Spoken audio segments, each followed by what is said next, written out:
Welcome back, Mama. Do you ever say yes to people when every part of you wants to say no? Maybe you're the one that everybody counts on. You're a helper, a peacekeeper, the one who figures everything out and makes it work for everyone else. But have you started to feel the cost of that? Maybe you're exhausted, resentful, spread thin, or just quietly burning out, even though on paper you're doing everything right. If that's you, you're not alone, and this episode is especially for you. You're likely sitting in the overdoing and aware stage on the being doing scale. At this stage, you know that something needs to change, but you're still operating on old programming that tells you it's safer to keep going, keep doing, keep working. If you're not sure where you are on the scale, go take the free quiz at flowintohealth.com. It only takes a couple of minutes and it'll give you clarity on where your nervous system might be stuck and how you can start moving forward in a way that actually honors your energy. Today, we're talking about boundaries, guilt, and why saying no may be one of the most powerful things you ever do for your nervous system and your future.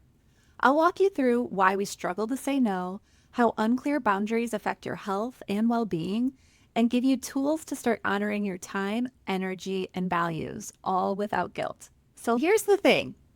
Boundaries are not walls. I'm not talking about shutting people out and becoming fiercely independent so that you don't need to work with anybody else. Boundaries are about knowing what you want and to define what's okay for you and what's not. When we don't have that clarity, or when our boundaries are too loose or undefined, we're leaking energy. We end up living in a constant state of reaction. We say yes because we feel like we should, or we don't want to let anyone down, or we're afraid of what would happen if we don't. But all of that saying yes often comes at the expense of what we really need most: time to rest, space to think, and energy and time for the things that actually matter to us. When you say yes to everything, you're usually saying no to something more important: your peace, purpose, or time with the people you love. When we do that, we often end up with a life that looks full on the outside, but it can honestly feel empty or unfulfilled on the inside. So why is it so hard to say no? For most of us, it's not about poor time management or lack of discipline. It's deeper than that. A big cause is nervous system programming. It's survival programming.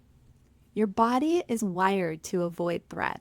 And if you've grown up associating disappointment, disapproval, or conflict with danger, your body starts to treat a simple no like a threat. Saying yes becomes a way to stay safe. People pleasing isn't a personality flaw. It's actually a nervous system response.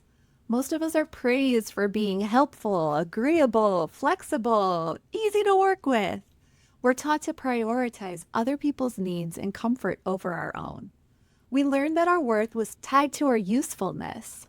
But the truth is, if saying yes costs you your health, your peace, or your integrity to yourself, being kind to others is no longer the answer because you're abandoning yourself. And you might notice the signs: overcommitting, constant exhaustion, feeling resentful, apologizing if you've done nothing wrong, or ignoring your own needs.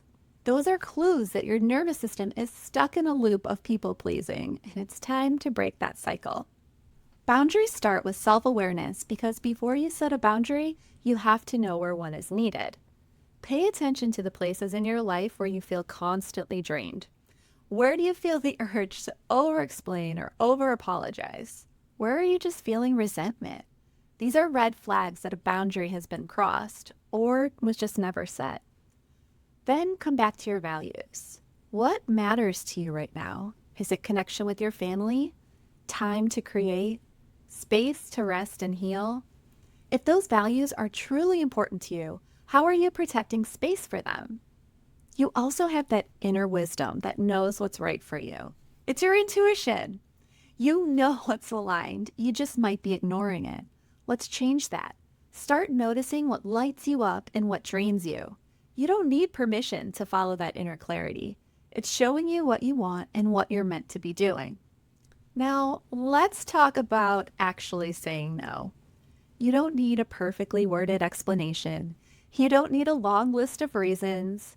You just need clarity about what you want and some compassion, both for yourself and the other person. Here are a few simple phrases you can try. That doesn't work for me right now. I'm not available for that, but thanks for thinking of me.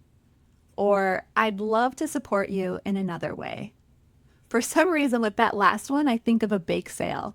No, I do not have time to bake 100 elaborate cookies, but if I can donate monetarily, that feels more aligned to me. Saying no doesn't have to be harsh or cold. We can be kind and clean and even powerful. You can use I statements to stay grounded. I'm noticing I need more space right now instead of over apologizing or over explaining. The more you practice saying no with warmth and clarity, the more natural it's going to feel and the more other people will respect it too. But here's what I want you to know. Guilt is normal.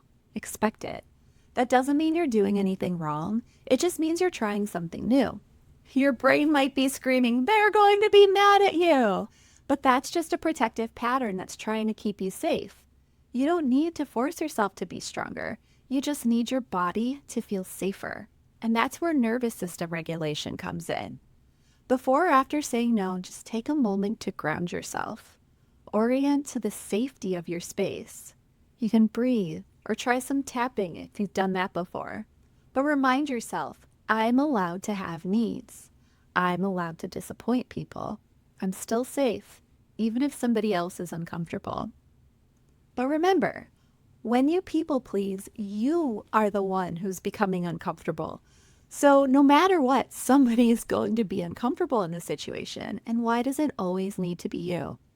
Your relationships will become stronger when you're real with the people around you. They'll begin to know that when you do say yes, you actually mean it. Another option is visualizing what you're making space for. More energy, more peace, more time with your kids, more presence in your life. That makes the no feel more like a gift to yourself. And you know what? Often when you say no or ask to reschedule something, it ends up working better for both people.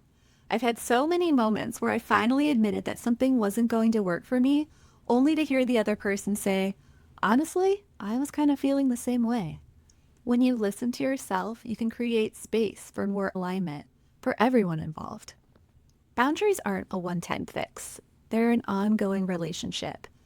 When you can, communicate them proactively, like, hey, just so you know, I don't check my messages after 6 p.m. Or, I'm keeping Sundays family only right now. Clear, kind expectations set everyone up for success. And I bet you'll be surprised how understanding people are about these simple boundaries you have for your time. The key is consistency.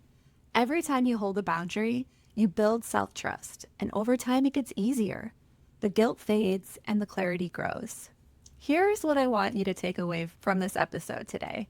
Boundaries are not selfish. They're actually self-care. They're how you show yourself and others that your time, your energy, and your presence matter. Saying no isn't mean, and it doesn't need to be dramatic, and it's not a betrayal of who you are. It's a return to your true self. It's one of the most loving things you can do for your body, your family, yourself, your future. If you're ready to go deeper in this work, and you want to stop swinging between burnout and guilt and finally live from a place of grounded, intentional energy, go take the Being Doing quiz at flowintohealth.com. It will show you where you are on the scale and how to start taking aligned action from exactly where you are. Until next time, honor your energy, trust your no, and know that you're not alone on this path. I'll see you next time.